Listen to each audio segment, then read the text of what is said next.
You've heard of caviar, but have you heard of citrus caviar? They look like limes, but inside are little pops of sunshine. Typically, these grow wild in Australia in the bush. We brought these here to Central Coast, California, where they're actually thriving due to our microclimate. Ready?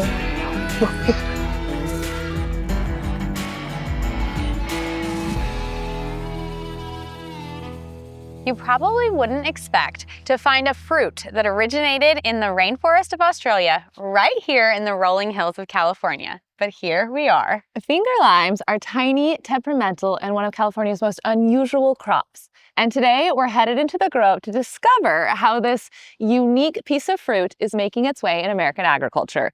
One pop of flavor at a time.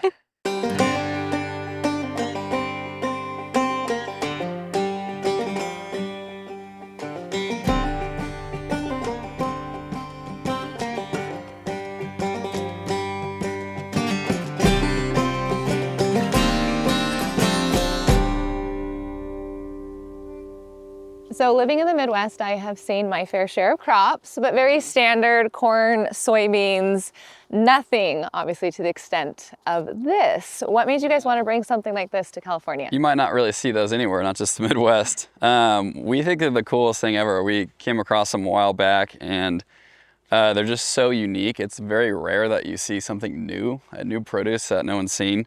And not only that, something that is really enjoyable too. They grow wild in Australia in the bush originally, and they got brought over to the US a while back, still weren't really known or grown anywhere. And our family decided that they were just the coolest thing we've ever seen. There's so many uses for them, like everyone needs to know what finger limes are. And so kind of doubled down, planted a ton of them. But you know, the problem with that is people don't know what they are yet. So we've spent many years trying to, just get the product knowledge out and show people. Whenever we do that, they're amazed and they think they're as cool as, we do.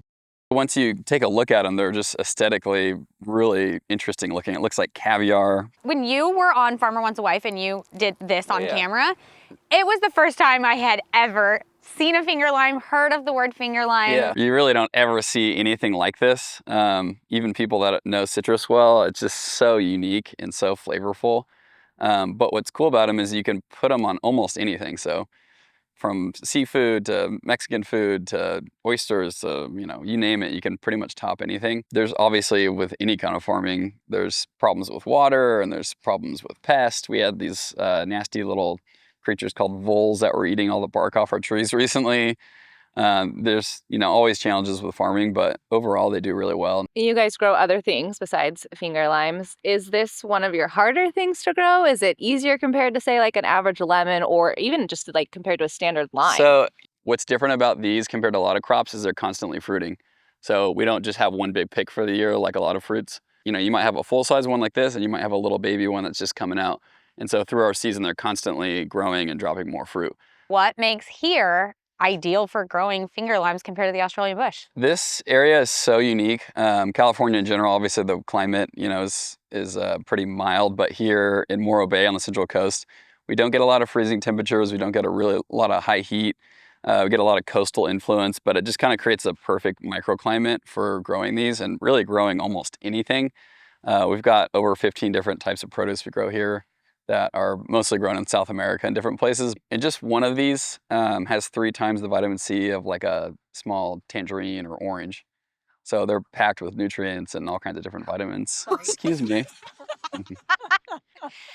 So you're saying a finger lime a day will keep the doctor away? Yeah, or I don't know, 30 of them, whatever you want to do is fine. Out here in the Grove, Matt gave us a glimpse into what it takes to grow one of California's most innovative crops. But understanding what makes them different is only half of the story. The real test? Harvesting them. But before we start picking, we had a few questions. All right, Matt, what do we need to know about these finger limes when we're harvesting them? First of all, look out for the thorns. Things are loaded up. We have a very complex scientific way of telling if finger limes are ready, and it really just involves just trying one out and seeing if it's good or not. It's a tough job, but somebody has to do it. I know. That's kind of my main role around here, is just walking around eating finger limes all day. Does the color tell you anything? Because I've seen some that are different colors. When I've opened them up, they've been different colors. It's really not about color. It kind of looks like it would be sometimes, but sometimes they're like a really dark, almost black, and sometimes they're real light green. There's different varieties that we have, and some are actually, like this is a green one, but we have some that are pink inside. But yeah, really it's just going off size is the big thing. Now it's Natalie and I's turn to see what it takes to take these finger limes from tree to table. All right, Matt, we're ready. Show us what we got to do to garb up here. As I mentioned, the finger lime trees are extremely thorny. It's like picking a rose bush. So I know you tried to get in there earlier and scraped yourself up a little bit. So I brought you some safety gear. We've got some arm guards and some gloves and one face shield, so you guys can figure that out amongst yourselves. I'll go ahead and take it. Perfect. So as you probably saw earlier, when the trees are really thick and the finger limes even grow in the middle, so you got to really reach in there, and that's what these arm guards are for, just to I feel like you help have more faith in us than we have in ourselves right well, now. you know, I'm trying to instill confidence in you, but I do see that you wore shorts, and so that wasn't probably the preferred attire, but We missed the we are in memo. California, so we'll I just have to had do what we have to do. no idea that this is what I'd be garbing up in, and I might have dressed differently. I feel like this looks like I'm about to do a lot more work than I'm actually going to be going to do. You're going to work. I don't know what you're talking about. All This thing right, needs to be filled up. that's what we're filling. Okay. Here.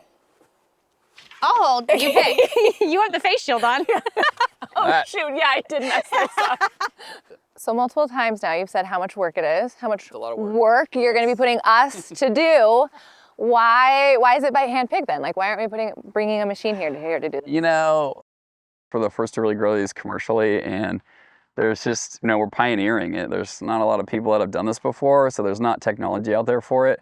And, you know, we have steep hillside, they're thorny, we have different fruit that's ready, fruit that's not. So it's really just hard to get away from hand picking. Maybe one day somebody will create something, but for now it's just gonna be you guys. You guys just use your best judgment and get to work. I'm 5 deep. Let's go. Into the groves we go. Fill that thing up.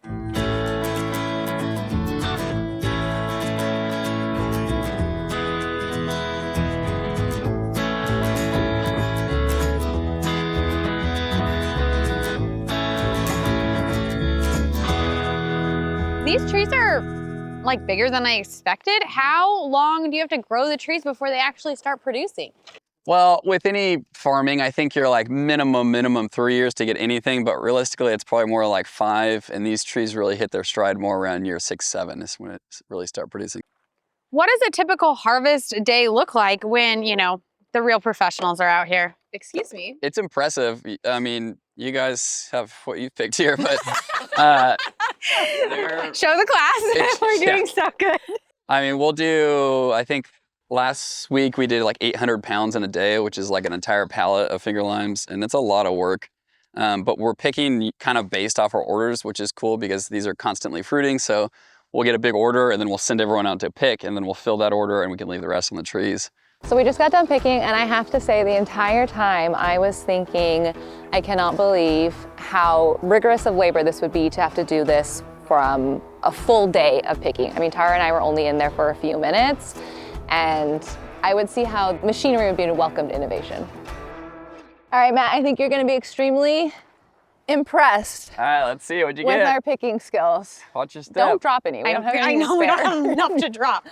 Ta-da! Dun, dun, dun, dun. Now, Where are the rest of them? we were We ate a couple already. I can see that.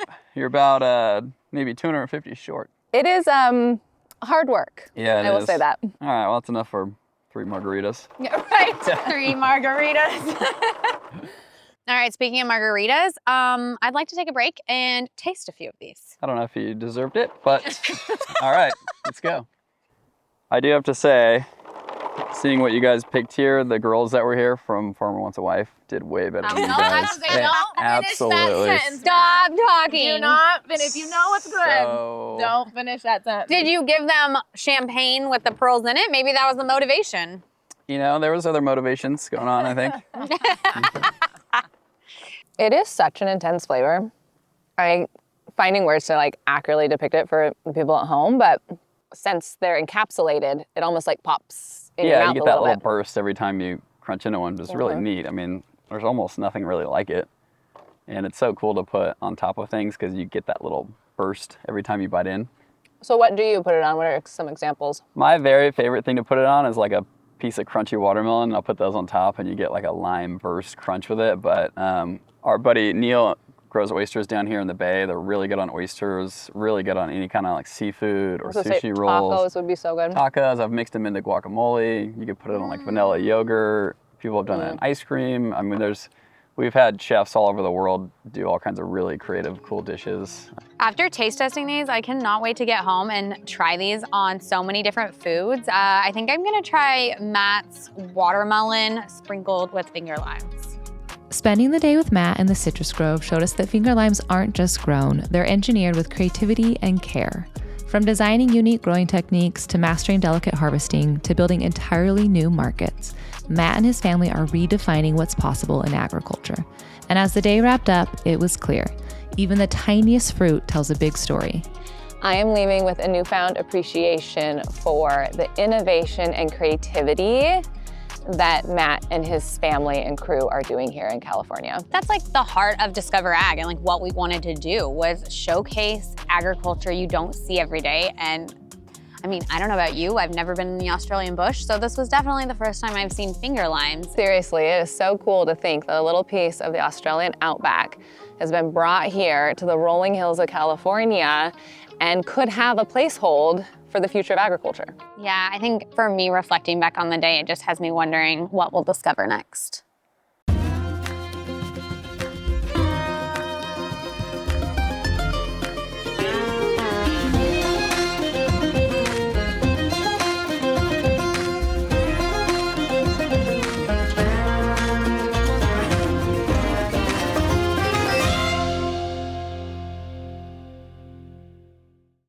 It's oddly also suspicious that Matt's not laboring up for you. Yeah, Matt is Well, I have this thing where I invite girls to the farm and I really just do it to put them to work.